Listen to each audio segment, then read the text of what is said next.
प्रयास किया है जिसे हम भूल गए हैं। पुस्तक हमें समाज के उन बिंदुओं पर में भी आकृष्ट कराती है अपने ध्यान, जो समाज को आगे ले जाने में अहम योगदान देती है, और वे बिंदु है हमारे बच्चे और उनका बचपन। यह पुस्तक समाज के सभी वर्गों, बच्चों, अभिभावकों और उनकी आवश्यकताओं को देखते हुए लिखा गया है, और उस पुस्तक को उन्हें पढ़ना भी चाहिए।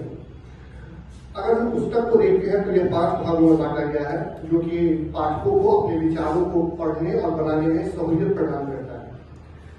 पाठकों की अभिरुचि को देखते हुए हिंदी बाल साहित्य, पद्य और गद्य भागों को अलग अलग दिया गया है, जो कि पाठकों को पढ़ने में सहूलियत देती है और उसे समझने में भी हमें आसानी होती है।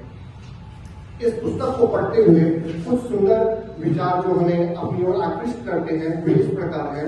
विद्या सबसे ऊंची श्रेणी के मानव की योग्यता है, जो पुस्तकों और विद्वानों से मिलती है। इस प्रकार जब हम पुस्तक को आगे और पढ़ते हुए बढ़ते हैं तो सहसा हमारा नजर एक सर्वेश्वर दयाल सक्सेना जी की लिखित एक रचना पर जाती है, जो हमें बहुत ही हास्यप्रद और बहुत ही कोमलता से भरी हुई दिखती है, जो मुझे अपने बचपन की ओर लेके जाती है।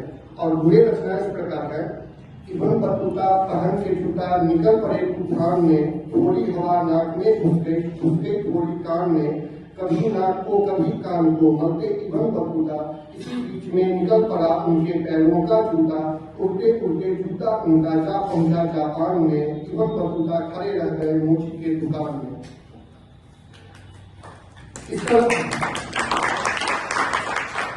तरह अनेकों रचनाएं जो इस किताब के माध्यम से हमें याद दिलाती है कि हम लोग अपने बचपन को कितने पीछे छोड़ के आगे बढ़ चुके हैं, उस आबादी माहौल में आगे बढ़ गए हैं जहां हमें हासिल तो कुछ नहीं हो रहा है, लेकिन शुरू मेरा सब कुछ रहा है।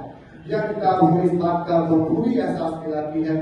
अंत में मैं इस पुस्तक की अनुशंसा हर उस व्यक्ति के लिए करूंगा जो समाज को बदलने का सपना देख रहे हैं। एक सुंदर समाज का निर्माता बच्चा होता है, और बच्चों का सही विकास में साहित्य का योगदान अगर जानना है तो यह पुस्तक उत्तम साबित होगा। धन्यवाद।